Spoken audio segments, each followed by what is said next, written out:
Beneath the ancient oak trees of St. Michael's Cemetery in Charleston, South Carolina, lie 9 graves that the city's most prominent families refuse to discuss.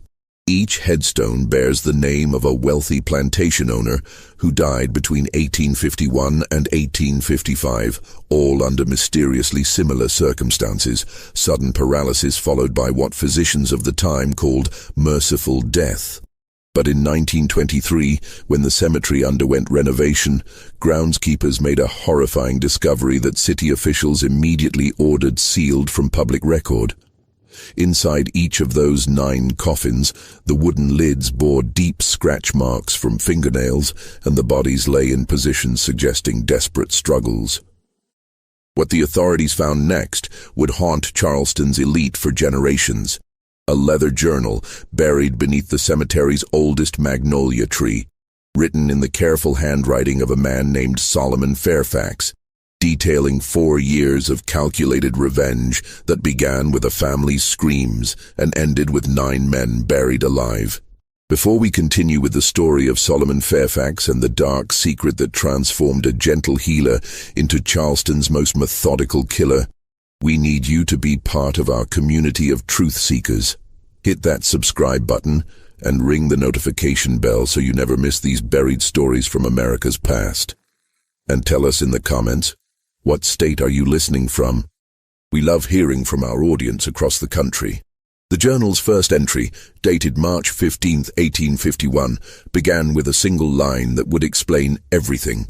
Today I watched my wife and children burn, and I did nothing to stop it. Charleston in the 1850s stood as the crown jewel of Southern aristocracy, where white-columned mansions lined the Cooper River, and fortunes built on rice and cotton created dynasties that believed themselves untouchable.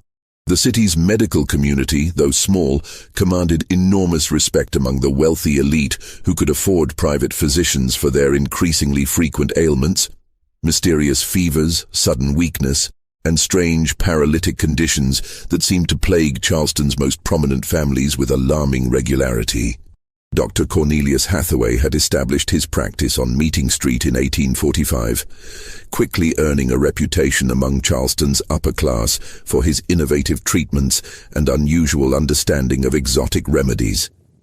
His success stemmed partly from his exceptional assistant, a slave named Solomon Fairfax, who possessed an almost supernatural knowledge of medicinal plants and chemical compounds.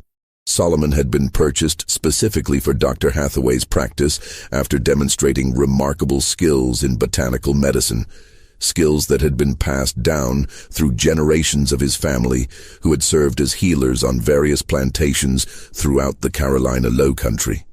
Solomon Fairfax was not the typical field slave that populated Charleston's plantations. Standing tall with intelligent eyes that seemed to catalog every detail of his surroundings, he had been educated alongside the children of his previous master, learning to read and write before such education was strictly forbidden. His knowledge of Latin medical terms impressed even Dr. Hathaway, who had come to rely heavily on Solomon's ability to prepare complex compounds and assist with delicate procedures. The wealthy patients who visited Hathaway's practice grew comfortable with Solomon's presence, often requesting him specifically for his gentle bedside manner and seemingly intuitive understanding of their ailments. But Solomon's life had not always been confined to the sterile walls of a medical practice.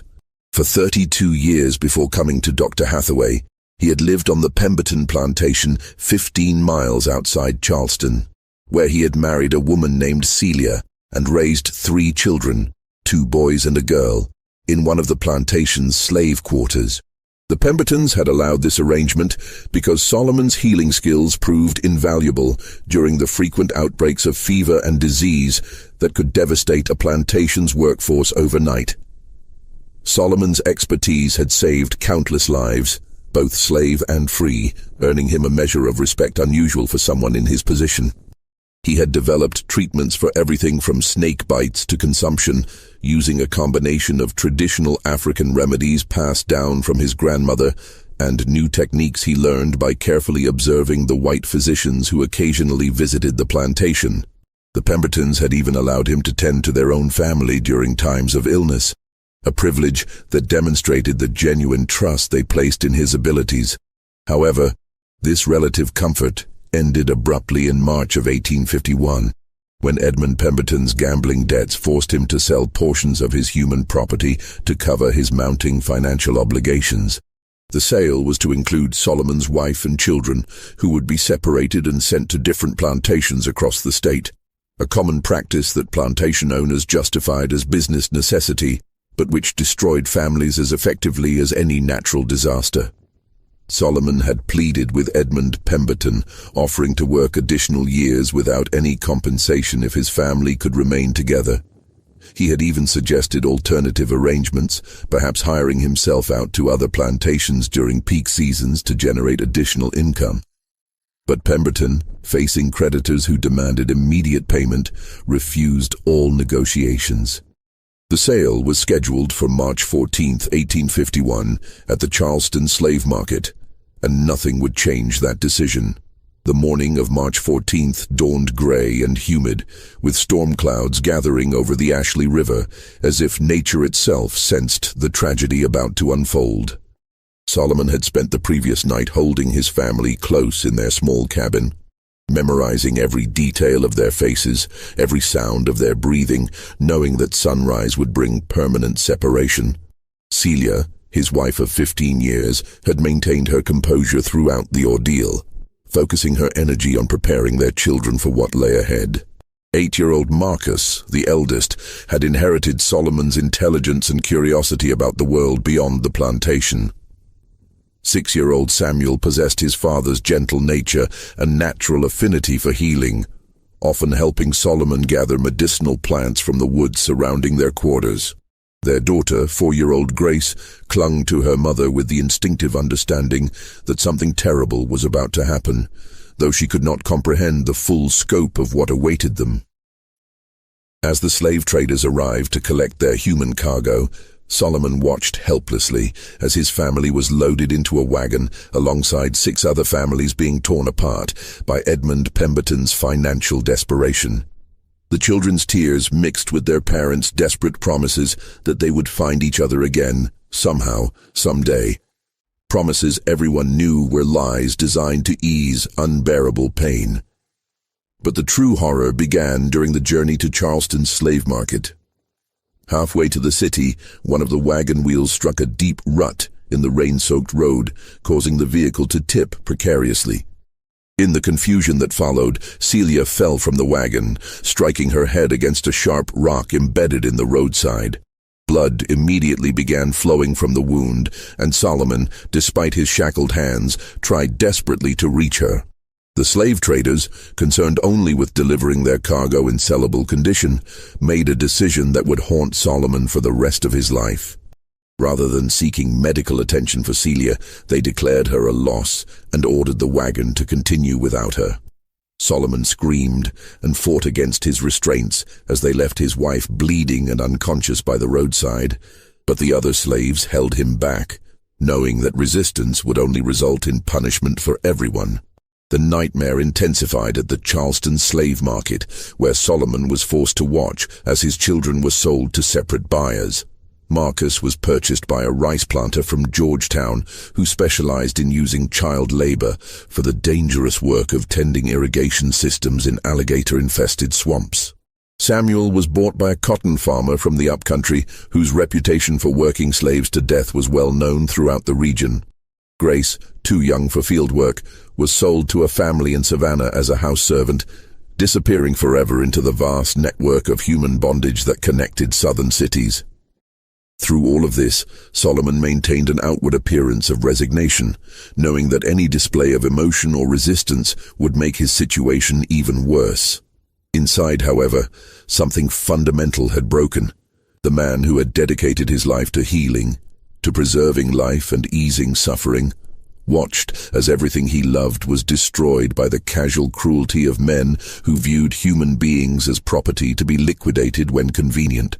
Dr. Hathaway, unaware of the full scope of Solomon's tragedy, purchased him primarily for his medical skills, paying a premium price that reflected Solomon's reputation as an exceptional healer. The doctor had heard about Solomon's abilities from other physicians who had witnessed his work at the Pemberton plantation, and he desperately needed someone with advanced knowledge of medicinal compounds to help with his growing practice. As Solomon was led away from the slave market to begin his new life as Dr. Hathaway's assistant, he cast one final look back at the place where his family had been scattered to the winds.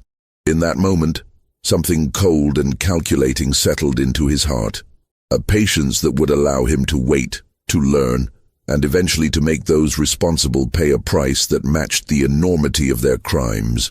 That evening, alone in the small room above Dr. Hathaway's practice that would serve as his new quarters, Solomon began writing in a leather journal he had managed to keep hidden throughout the ordeal.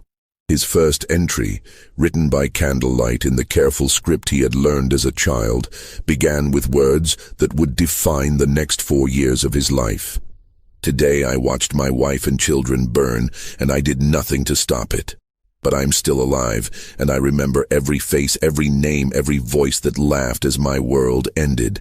They think they have broken me, but they have only taught me patience. The months following Solomon's arrival at Dr. Hathaway's practice passed in a blur of routine medical procedures and careful observation. Solomon performed his duties with the same quiet competence he had always shown, mixing compounds, preparing treatment rooms, and assisting with patient care. But beneath this facade of acceptance, he was conducting an entirely different kind of study, learning the intimate details of Charleston's medical community and the wealthy families who comprised Dr. Hathaway's clientele. Dr. Hathaway, a widower in his 50s with no children of his own, had come to rely heavily on Solomon's expertise. The doctor suffered from arthritis that made precise work increasingly difficult, and Solomon's steady hands and encyclopedic knowledge of medicinal preparations had become indispensable to the practice. More importantly for Solomon's developing plans, Dr. Hathaway had begun allowing him to handle certain patient interactions independently, particularly when dealing with chronic conditions that required regular monitoring and treatment. Charleston's wealthy elite, accustomed to the finest medical care available, initially viewed Solomon with the typical mixture of casual indifference and condescending approval that characterized their interactions with skilled slaves. However, his obvious competence and respectful demeanor gradually earned him a level of trust that would prove crucial to his plans. Patients began requesting him specifically, praising his gentle touch and apparent intuitive understanding of their conditions. During this period, Solomon methodically researched the backgrounds of every wealthy family that visited the practice. He learned about their business dealings, their social connections, and most importantly, their involvement in the slave trade that had destroyed his family. Through careful listening and discreet inquiries among other slaves who worked in Charleston's grand houses, he compiled detailed information about the men who had participated in or profited from the auction that scattered his children across the South. His investigation revealed that Edmund Pemberton had been merely one link in a much larger chain of exploitation.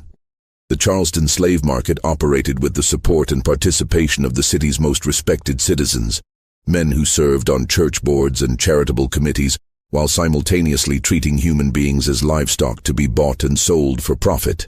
These were the men who attended elegant dinner parties to discuss literature and philosophy, while their wealth was built on the suffering of families like Solomon's. Among Dr. Hathaway's regular patients, Solomon identified 9 men who had direct connections to his family's destruction. Some had been present at the auction, bidding on human cargo with the same detached interest they might show when purchasing horses or cattle. Others had provided financial backing for the slave trading operation, lending money to dealers who specialized in breaking up families to maximize profits. A few had purchased slaves from the same auction that had sold his children, contributing to the system that treated human beings as disposable commodities.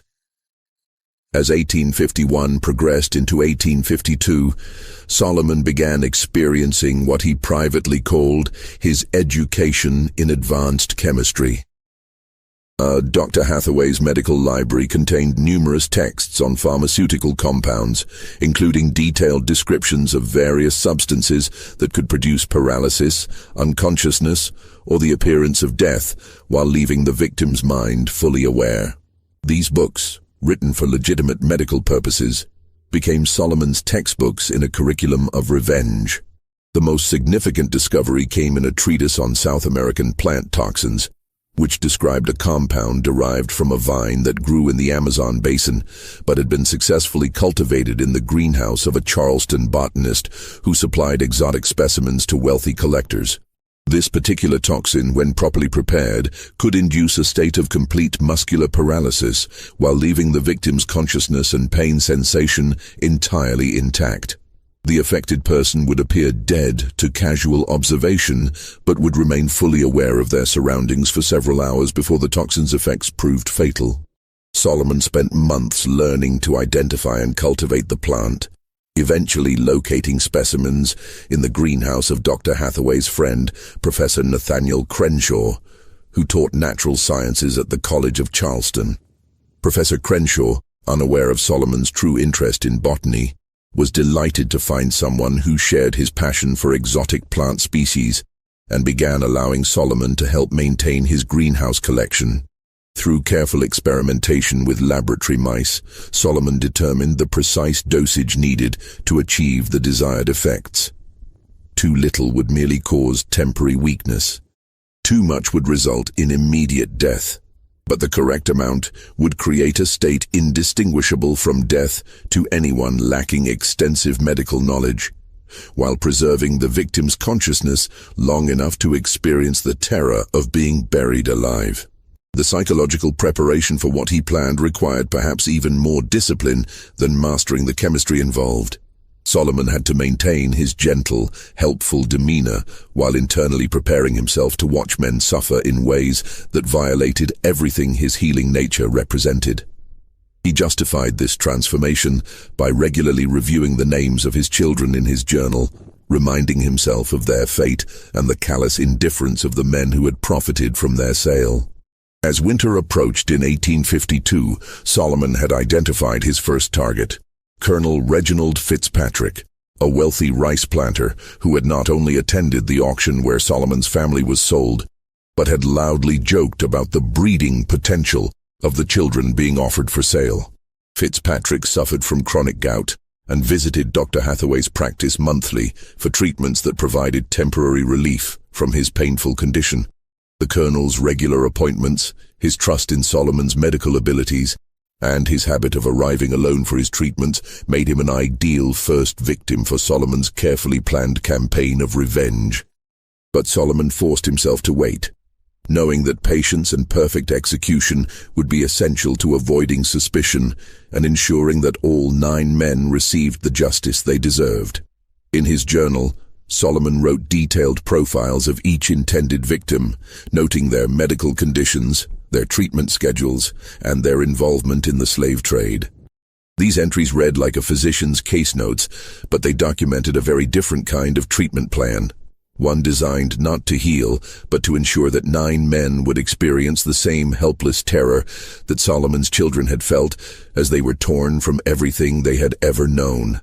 The transformation of Solomon Fairfax from healer to methodical killer began with meticulous preparation that spanned the entire year of 1852. Every detail had to be perfect, every contingency planned, every variable controlled. The men he intended to target were not isolated individuals, but pillars of Charleston society, whose deaths would be scrutinized by the city's most prominent physicians and investigated by authorities who would be under intense pressure to find explanations. Solomon's first step involved establishing himself as an indispensable part of Dr. Hathaway's practice. He began arriving earlier each morning to prepare the office, staying later each evening to organize medical supplies, and demonstrating such dedication to his work that Dr. Hathaway increasingly relied on his judgment in medical matters. This growing trust would be essential when Solomon needed to handle certain patients independently without the doctor's direct supervision. The development of his paralytic compound required months of careful refinement. Working in a small shed behind Dr. Hathaway's office, ostensibly to prepare herbal remedies that supplemented the doctor's treatments, Solomon cultivated the toxic vine and experimented with extraction methods. The process was dangerous. Several times he accidentally exposed himself to small amounts of the toxin, experiencing temporary numbness that gave him a terrifying preview of what his victims would endure in their final hours. The compound in its final form was a colorless, odorless liquid that could be easily mixed with other medications without detection. When administered in the correct dosage, it would begin taking effect within 30 minutes, initially causing weakness and disorientation that would be attributed to the patient's existing medical condition. Within an hour, complete paralysis would set in, but the victim would remain conscious and able to hear, see, and feel everything happening around them. Most crucially, the paralysis would be so complete that it would be impossible to detect breathing or pulse without extremely careful examination. To physicians of the 1850s, lacking modern diagnostic equipment, a patient treated with Solomon's compound would appear to have died peacefully from natural causes. Only someone with extensive knowledge of the toxin's properties would recognize the subtle signs that indicated the victim was still alive but completely immobilized. Solomon's selection of Colonel Reginald Fitzpatrick as his first victim was both strategic and personal. Fitzpatrick's monthly visits for gout treatment provided a predictable schedule, and his arrogant demeanor made him particularly easy to despise. More importantly, Fitzpatrick lived alone except for house slaves who were terrified of him, making it unlikely that anyone would insist on an extended wake or detailed examination of his body after death. The Colonel's medical history provided Solomon with the perfect cover story. Fitzpatrick suffered not only from gout, but also from a weak heart, a condition that Dr. Hathaway had been monitoring for several years. If Fitzpatrick died suddenly, heart failure would be the obvious diagnosis, requiring no further investigation or autopsy. On December 15, 1852, Colonel Fitzpatrick arrived for his regular appointment, complaining that his gout pain had worsened significantly over the past week. Dr. Hathaway was attending to another patient, so he instructed Solomon to prepare Fitzpatrick's usual treatment and begin the consultation. This routine delegation of responsibility provided exactly the opportunity Solomon had been waiting for. As Solomon prepared the Colonel's medication, he added precisely measured drops of his paralytic compound to the solution. Years of medical practice had taught him to maintain steady hands and a calm expression, even in stressful situations. Skills that served him well as he crossed the line from healer to killer.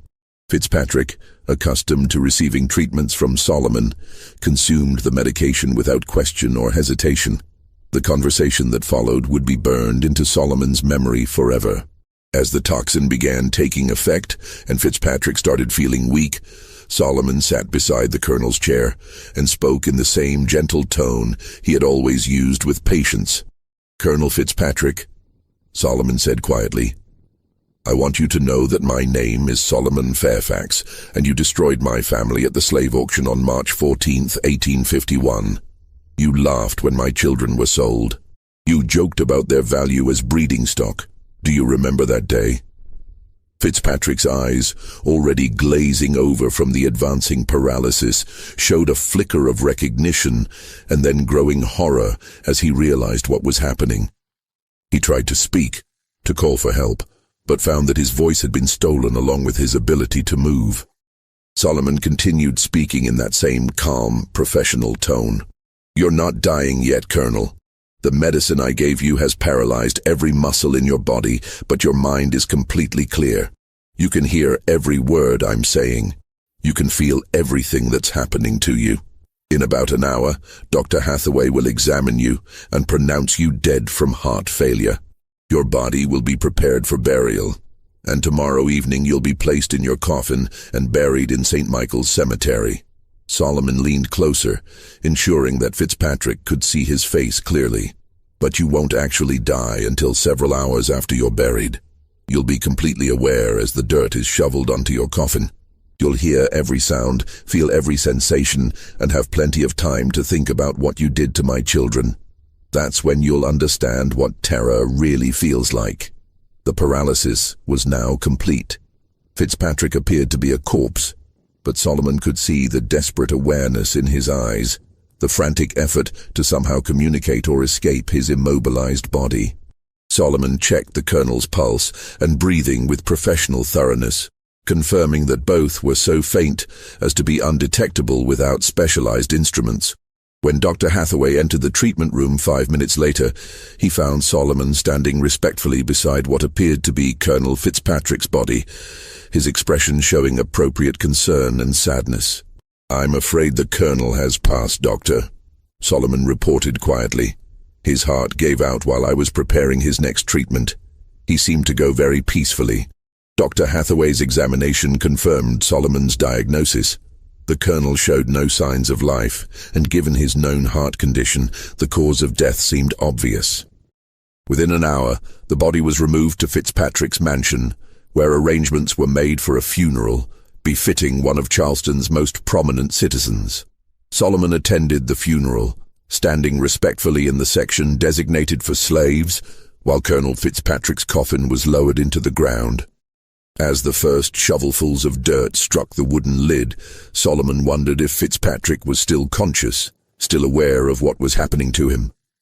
The thought brought him no satisfaction, only a cold sense of justice finally being served. That evening, Solomon made the second entry in his journal. "Colonel Fitzpatrick has paid for his crimes. 8 more remain. Justice is patient, but it is also certain." The months following Colonel Fitzpatrick's burial passed with agonizing slowness, as Solomon waited to see if his method had aroused any suspicion. Charleston's social circles buzzed with the expected condolences and remembrances of the colonel's contributions to the community, but no questions were raised about the circumstances of his death. Dr. Hathaway mentioned the case to other physicians as an example of how quickly heart failure could claim even seemingly healthy individuals, and Solomon's reputation as a skilled and caring medical assistant remained untarnished. This successful execution of his first revenge gave Solomon confidence to proceed with the second phase of his plan.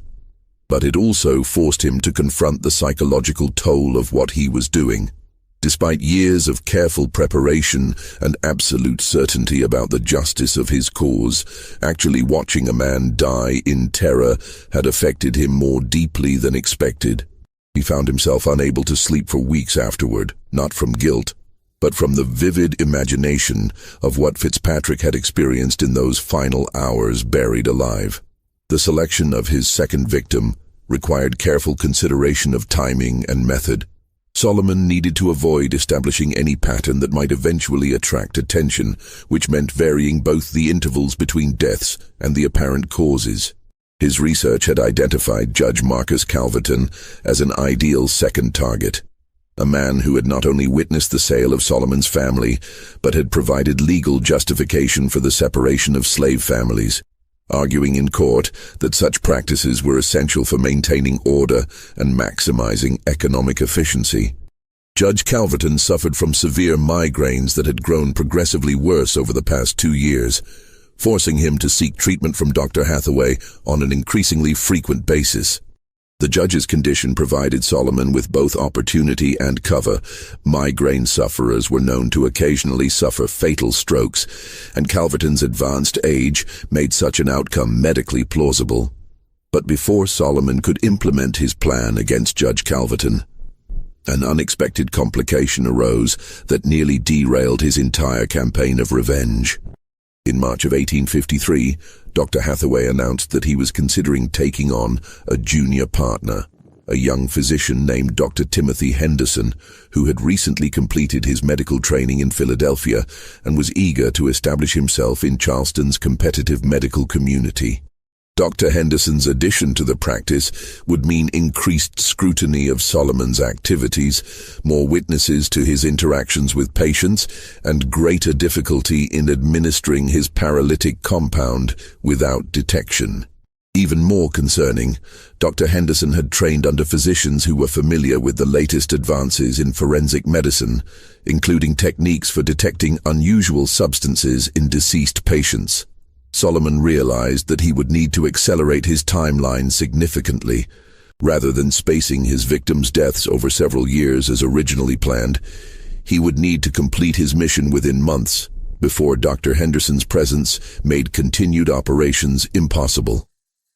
This compression of his schedule would require him to take greater risks and murders. The pressure to move quickly led Solomon to his first serious mistake. While preparing for Judge Calverton's treatment in April 1853, Solomon accidentally used a slightly higher dose of his paralytic compound than intended. The judge's apparent death occurred more rapidly than expected, and the intensity of the paralysis was so complete that even Dr. Hathaway noticed something unusual about the body's condition. "Strange," Dr. Hathaway murmured as he examined Judge Calverton's corpse. "The muscle rigidity seems more pronounced than typical for stroke victims. And look at his eyes. There's something almost desperate about their expression."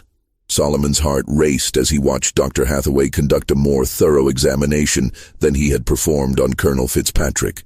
For several terrifying minutes, Solomon feared that his entire plan was about to be exposed.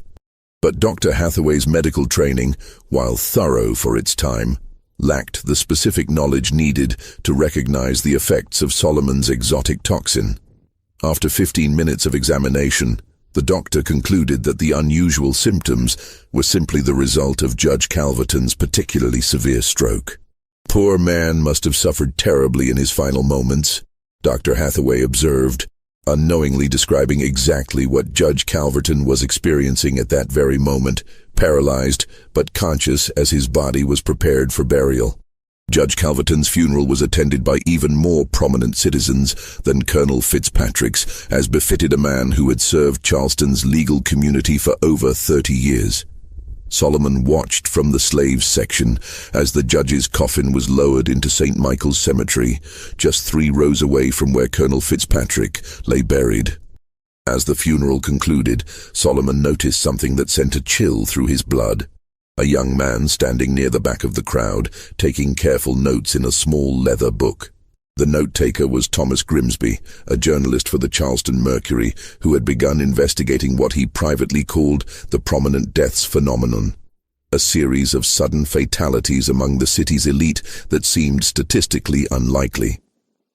Grimsby had noticed that over the past 6 months, Charleston had lost several wealthy citizens to unexpected medical emergencies, all under circumstances that were medically explainable but collectively suspicious. Solomon's journal entry for that evening reflected his growing awareness that time was running out. "Judge Calverton has joined Colonel Fitzpatrick in experiencing true justice. But I fear that others are beginning to notice patterns that could threaten the completion of my mission. I must work faster, even if it means accepting greater risks." The acceleration of Solomon's timeline meant that his third victim would need to be eliminated within weeks rather than months. He selected Captain William Dandridge, a ship owner who had transported slaves from Charleston to markets throughout the South, and who had personally supervised the loading of human cargo with the same attention to detail he showed when handling valuable cotton shipments. Captain Dandridge presented unique challenges as a target. Unlike the previous victims, who had visited Dr. Hathaway's office regularly for chronic conditions, Dandridge was generally healthy and only sought medical attention for minor injuries sustained during his maritime activities. Solomon would need to create an opportunity rather than waiting for one to occur naturally. The solution came through Solomon's network of contacts among Charleston's slave community. Kitchen slaves who worked in the grand houses along the Battery often gathered information about their master's activities and shared it with slaves from other households. Through these informal intelligence networks, Solomon learned that Captain Dandridge was planning a dinner party for prominent members of Charleston's shipping community, scheduled for May 20th, 1853. The dinner party would provide Solomon with the perfect opportunity to eliminate his third victim while simultaneously gathering intelligence about potential future targets. Kitchen staff for such events were often borrowed from other households, and Solomon had established friendships with several slaves who worked in food preparation. With careful planning, he could arrange to assist with serving the dinner, giving him direct access to Captain Dandridge and his guests. But even as Solomon refined his plans for the dinner party, Thomas Grimsby was conducting his own investigation into Charleston's recent string of prominent deaths. The journalist had begun visiting St. Michael's Cemetery regularly, noting the locations of recent burials and documenting the medical histories of the deceased. What he discovered would soon threaten everything Solomon had worked to accomplish. Just when we thought we'd seen it all, the horror in Charleston intensifies. If this story is giving you chills, share this video with a friend who loves dark mysteries. Hit that like button to support our content. And don't forget to subscribe to never miss stories like this. Let's discover together what happens next. The evening of May 20th, 1853, marked the beginning of the end for Solomon Fairfax's methodical campaign of revenge. The dinner party at Captain Dandridge's mansion on East Bay Street brought together 12 of Charleston's most influential shipping merchants, creating an unprecedented opportunity for Solomon to study multiple potential victims while eliminating his primary target. Solomon had arranged his participation through Martha, an elderly slave who supervised kitchen operations for many of Charleston's grandest social events. Martha, unaware of Solomon's true intentions, was grateful for his offer to help serve the elaborate meal, as several of her regular assistants had fallen ill with a fever that was spreading through the slave quarters of the French Quarter. The captain's dining room gleamed with crystal and silver as Charleston's maritime elite gathered to discuss the expansion of shipping routes and the increasing profitability of human cargo transport. Solomon moved through the room with practiced invisibility, refilling wine glasses and clearing plates while listening to conversations that revealed the casual brutality underlying Charleston's economic prosperity. Captain Dandridge, a robust man in his early 50s with graying hair and weathered hands that spoke of decades spent at sea, held court at the head of the table, regaling his guests with stories of profitable voyages and strategies for maximizing the value of slave shipments. His detailed knowledge of techniques for preventing slave rebellions during transport and methods for keeping human cargo alive during long voyages made him particularly contemptible in Solomon's eyes. As the evening progressed, Solomon identified several other men whose involvement in the slave trade marked them as future targets. The conversations he overheard revealed a network of complicity that extended far beyond the individual traders who had participated in his family's sale. These men discussed human beings with the same detached interest they showed for cotton prices or shipping schedules, viewing the destruction of families as an acceptable cost of conducting business. Solomon's opportunity came during the serving of the final course, an elaborate dessert that required individual preparation for each guest.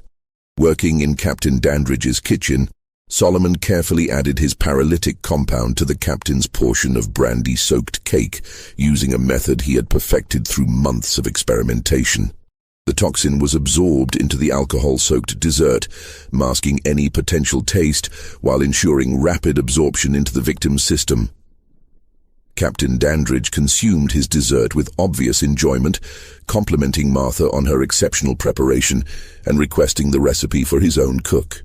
Within 30 minutes, he began experiencing the initial effects of Solomon's compound, a slight dizziness that he attributed to the evening's wine consumption and the warmth of the crowded dining room. As the paralysis progressed, Captain Dandridge excused himself from the table, claiming that he needed fresh air to clear his head. Solomon, observing from the kitchen doorway, watched as the captain made his way to his private study, where he collapsed into his favorite leather chair just as the toxin reached full effect. The discovery of Captain Dandridge's death 20 minutes later created exactly the kind of scene Solomon had hoped to avoid. Instead of dying quietly in the privacy of Dr. Hathaway's office, the captain had expired in front of 12 witnesses who immediately began demanding answers. Dr. Samuel Pettigrew, one of the dinner guests, examined the body while the others looked on with growing alarm. "This is most peculiar," Dr. Pettigrew announced after his initial examination. Captain Dandridge appears to have suffered some form of seizure, but there are no obvious symptoms of apoplexy or heart failure. The muscle rigidity is quite pronounced, almost as if he had been poisoned. The word poisoned sent a shock through the assembled guests and created exactly the kind of attention Solomon had been working to avoid. Within an hour, 2 additional physicians had been summoned to examine Captain Dandridge's body, and by morning, news of the suspicious death had spread throughout Charleston's social circles. Thomas Grimsby, the journalist who had been tracking the series of prominent deaths, arrived at Captain Dandridge's mansion before dawn, interviewing servants and guests while the details of the evening were still fresh in their memories. His investigation revealed that Solomon had been present at the dinner party, marking the first time that any individual could be connected to multiple recent deaths of Charleston's elite. The net was closing around Solomon, but his mission remained incomplete. 6 of his intended victims were still alive, and the increasing scrutiny made it unlikely that he would have opportunities to eliminate them using his established methods. Desperation and the knowledge that his time was running out led Solomon to make the most dangerous decision of his campaign. He would attempt to kill multiple targets simultaneously, using a method that would ensure maximum terror, even if it meant exposing himself to almost certain capture. Solomon's research had identified a private meeting scheduled for June 15, 1853, when 6 of Charleston's most prominent slave traders would gather at the offices of Henderson and Associates to finalize contracts for a major expansion of their operations. The meeting would take place in the evening, after normal business hours, providing Solomon with an opportunity to trap all 6 men in a confined space. The plan he developed was both ingenious and terrifying in its simplicity. Working at night over the course of 2 weeks, Solomon used his access to medical supplies to prepare a large quantity of his paralytic compound in a highly concentrated form.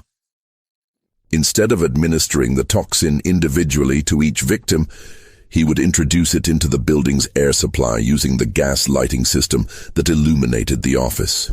The Henderson and Associates building employed a central gas distribution system that fed individual lamps throughout the structure. By injecting his concentrated toxin into the main gas line, Solomon could ensure that everyone in the building would be exposed to lethal doses of the compound within minutes of the lamps being lit for the evening meeting. On the night of June 15th, Solomon positioned himself in the alley behind the Henderson and Associates building, waiting for the 6 men to arrive for their clandestine meeting. At exactly 8 o'clock, the office windows began glowing with gas lamplight, indicating that the meeting had begun and Solomon's trap was being activated. Within 30 minutes, the building fell silent. Solomon waited another hour to ensure that the paralysis had taken complete effect before using a duplicate key he had obtained through careful planning to enter the building through the rear entrance. The scene that greeted him in the main conference room was both horrifying and satisfying. 6 men sat around a mahogany table, their bodies frozen in the positions they had occupied when the paralysis struck. Their eyes, the only part of their anatomy still capable of movement, tracked Solomon as he moved around the room, revealing the terror and awareness trapped within their immobilized bodies. Solomon approached each man individually, speaking in the same calm, professional tone he had used with his previous victims. He identified himself and explained exactly what was happening to them, describing in clinical detail how they would remain conscious throughout their burial and the hours of suffocation that would follow. The expressions in their eyes, panic, disbelief, desperate attempts to communicate, provided Solomon with a satisfaction that years of planning had not prepared him to experience. But Solomon's moment of triumph was short-lived. As he prepared to leave the building and allow the victims to be discovered the following morning, he heard footsteps in the corridor outside the conference room. Someone else was in the building, someone who was not supposed to be there according to Solomon's careful surveillance of the meeting. The door opened to reveal Thomas Grimsby, the journalist who had been investigating Charleston's recent string of suspicious deaths. Grimsby had been following leads that pointed to tonight's meeting as a crucial piece of his investigation. and he had arrived just in time to witness Solomon standing over 6 apparently dead bodies. "So it's true," Grimsby said quietly, his voice showing a mixture of horror and vindication. "Someone has been systematically murdering Charleston's elite, and you're the one responsible." Solomon realized that his careful plans had finally unraveled completely. There was no way to explain his presence in the room or the convenient death of 6 men who had been his targets. The journalist's investigation had led him to the same conclusion that would soon be reached by Charleston's authorities. Someone with access to medical knowledge and detailed information about the victims' schedules had been conducting a methodical campaign of murder. "They destroyed my family," Solomon said simply, making no attempt to deny his responsibility. "They sold my children like cattle and left my wife to die by the roadside. This is justice, not murder." Grimsby's response revealed the complexity of Charleston's racial dynamics, even in the face of obvious crime. As a journalist, he was committed to exposing the truth about the murders. As a Southerner, he understood the brutal realities of the slave system that had motivated Solomon's revenge. The conflict between these perspectives created a moment of hesitation that would determine both men's fates. "Those men in there," Grimsby said, gesturing toward the paralyzed victims. "They're still alive, aren't they? That's why their eyes are moving. You've done something to them that makes them appear dead while keeping them conscious." Solomon nodded, seeing no point in denying what was obviously true. "They'll experience exactly what my children felt when they were torn away from everything they knew. They'll have hours to think about what they did, just as my family had hours to contemplate their fate during that wagon ride to the slave market." The conversation that followed would be recorded in Grimsby's own journal, discovered decades later during the renovation of his former residence. The journalist found himself caught between his professional obligation to expose a mass murderer and his human understanding of the injustices that had created that murderer. "I can't let you continue," Grimsby said finally. "But I also can't ignore what drove you to this. Those men participated in a system that treats human beings as property. They profited from breaking up families and selling children. In any just society, they would face consequences for those actions." Solomon's response revealed the philosophical framework that had sustained him through 4 years of planning and execution. "In a just society, my family would never have been destroyed in the first place. Since justice was denied to us through legal means, I created my own justice through the knowledge that their system taught me." The standoff between Solomon and Grimsby was interrupted by the sound of approaching voices outside the building. Other people were coming to investigate the meeting, either because they had been expected to attend or because someone had noticed unusual activity in the building. Both men realized that within minutes the scene would be discovered and Solomon's fate would be sealed. "There's a back stairs," Grimsby said quietly. "You could still escape. I could delay reporting this for a few hours, give you time to reach the countryside." But Solomon had already accepted that his mission would end with his capture or death. 9 men had been responsible for his family's destruction, and he had managed to eliminate only 6. The remaining 3 would live to profit from their crimes, and the system that had created those crimes would continue unchanged. "I'm not running," Solomon said with the same calm certainty that had characterized all his actions. "Let them come. Let them discover what I've done. Maybe when this story spreads, other people will understand that even slaves have limits to what they'll endure in silence." The voices outside grew louder, accompanied by the sound of multiple footsteps on the building's front stairs. Grimsby made a decision that would haunt him for the rest of his life. He chose to protect his story rather than protect Solomon. The journalist himself to observe and document what happened next, ensuring that he would be able to provide a complete account of Solomon's capture and the discovery of his victims. When Charleston's city constables burst into the conference room, they found a scene that defied immediate explanation. 6 prominent citizens sat motionless around a conference table, apparently dead, but showing none of the typical signs of natural death. Standing calmly beside the table was a slave who made no attempt to flee or resist arrest, instead offering a complete confession of his actions and a detailed explanation of his methods. Solomon's confession, recorded by the chief constable and preserved in Charleston's criminal archives, provided authorities with information that solved not only the evening's multiple deaths, but also the mysterious fatalities that had puzzled the city's medical community for nearly 2 years. The paralytic compound, the method of administration, the selection of victims based on their involvement in slave trading. Everything was documented with the same methodical precision that had characterized Solomon's campaign of revenge. The trial of Solomon Fairfax became one of the most controversial legal proceedings in Charleston's antebellum history, not because of any doubt about his guilt, but because of the moral questions his case raised about slavery, justice, and the limits of human endurance. The prosecution, led by District Attorney Charles Rutledge, presented the case as a simple matter of murder, a slave who had killed 9 prominent citizens and must be executed to maintain social order.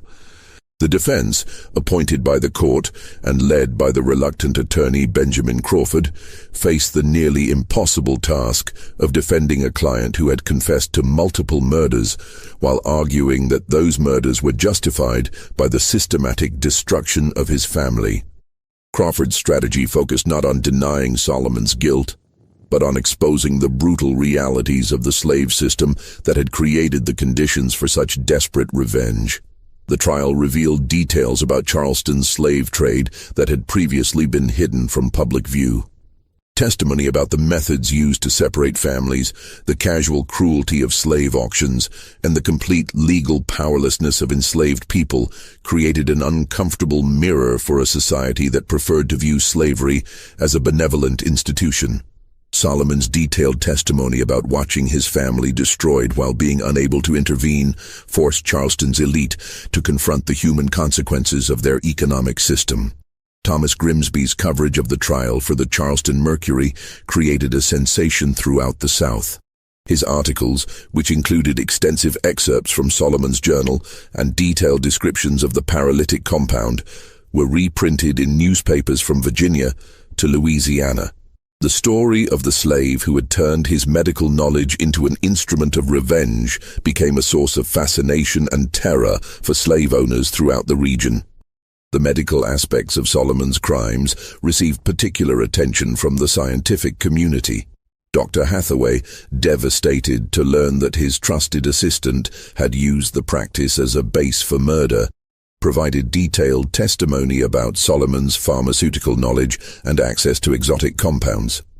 The revelation that slaves could possess sophisticated understanding of chemistry and toxicology challenged prevailing assumptions about their intellectual capabilities and sparked debates about the wisdom of educating enslaved people.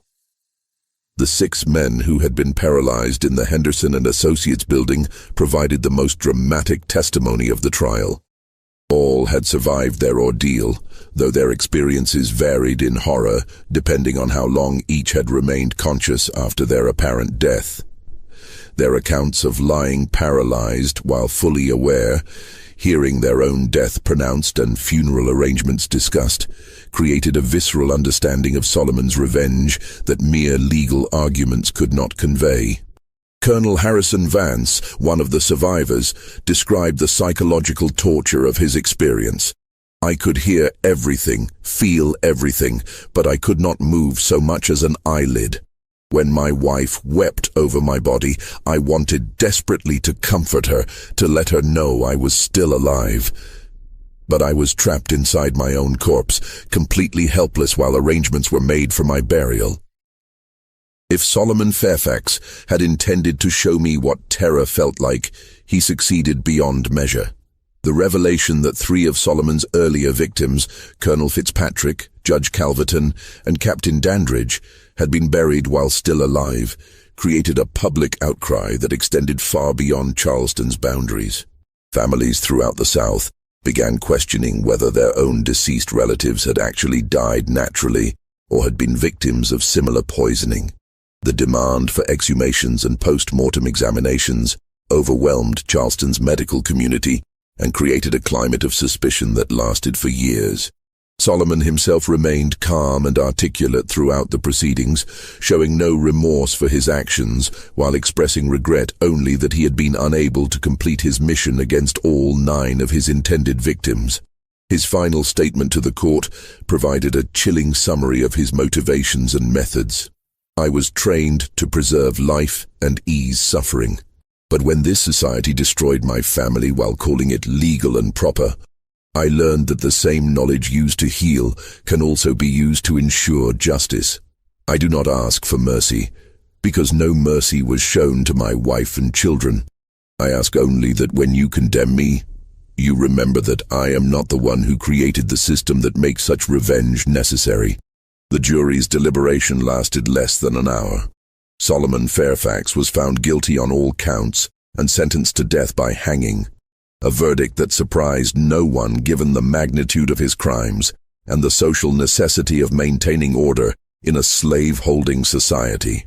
However, the speed of the conviction did not resolve the moral questions his case had raised about slavery, justice, and the humanity of enslaved people. Solomon was executed on October 15, 1853, before a crowd of over 2,000 people who had gathered to witness the death of Charleston's most notorious criminal. His final words, spoken from the gallows with the same calm certainty he had shown throughout his trial, were recorded by Thomas Grimsby and published in newspapers throughout the South. "I die knowing that 9 men experienced the terror my children felt when they were sold away from everything they loved. That knowledge makes my death worthwhile. But this system that creates such desperation will continue, and other families will suffer as mine did. When that happens, remember that even the most patient man has limits to what he will endure in silence."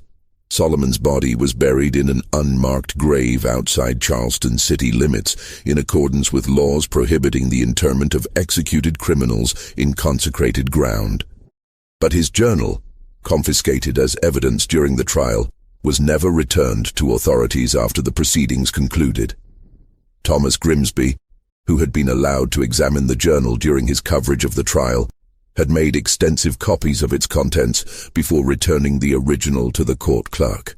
Years later, when Grimsby was preparing his memoirs, he decided to bury Solomon's journal beneath the magnolia tree in St. Michael's Cemetery, near the graves of the men Solomon had killed. The journalist's own account, written in 1889, explained his decision. "I could not bear to destroy the record of such methodical revenge, but I also could not allow it to inspire others to similar actions. Perhaps future generations, with different perspectives on justice and slavery, will be better equipped to understand the terrible necessity that drove Solomon Fairfax to become both healer and killer." The discovery of Solomon's journal in 1923, during the cemetery renovation that revealed the scratch marks inside 9 coffins, provided the final confirmation of a story that had passed into legend. The physical evidence, the scratches made by fingernails desperately clawing at wooden coffin lids, proved that Thomas Grimsby's account had been accurate in every detail. Charleston's city government immediately classified the discovery as sensitive historical material and sealed all records related to the case. The official explanation cited concerns about public safety and the potential for racial tensions, but many believed the real motivation was protecting the reputations of prominent families whose ancestors had participated in or profited from the slave trade. The legacy of Solomon Fairfax's revenge extended far beyond Charleston's boundaries. Throughout the antebellum South, slave owners became increasingly suspicious of educated slaves, particularly those with medical knowledge or access to pharmaceutical compounds. New laws were passed restricting slaves' access to books, medical training, and scientific knowledge, as authorities recognized that education could transform the oppressed into dangerous opponents. The case also influenced the development of forensic medicine in the United States. The exotic paralytic compound that Solomon had used prompted research into methods for detecting unusual toxins in deceased victims, leading to advances in post-mortem examination techniques that would prove valuable in future criminal investigations. But perhaps the most significant impact of Solomon's story was its effect on the national debate about slavery itself. The revelation that even the most seemingly docile and loyal slaves might harbor years of accumulated rage challenged fundamental assumptions about the institution's stability and moral justification. If a man like Solomon Fairfax, educated, skilled, and trusted by his masters, could plan and execute such methodical revenge, what did that say about the true feelings of the millions of other enslaved people throughout the South? This mystery shows us that even in the darkest chapters of American history, individual acts of resistance could shake the foundations of seemingly unshakable systems. The story of Solomon Fairfax reminds us that justice delayed is not always justice denied. Sometimes it simply takes a different, more terrible form. What do you think of this story? Do you believe that Solomon's actions were justified by the destruction of his family? Or was his revenge simply another form of evil? Leave your comment below and share your thoughts about this chilling tale from Charleston's buried past. If you enjoyed this dark journey into America's hidden history and want more stories that reveal the secrets our ancestors tried to forget, subscribe now, hit the notification bell, and share this video with someone who appreciates the complex truths that lie beneath our nation's official histories. Until next time, remember that the past is never truly buried. It's always waiting to be discovered by those brave enough to dig.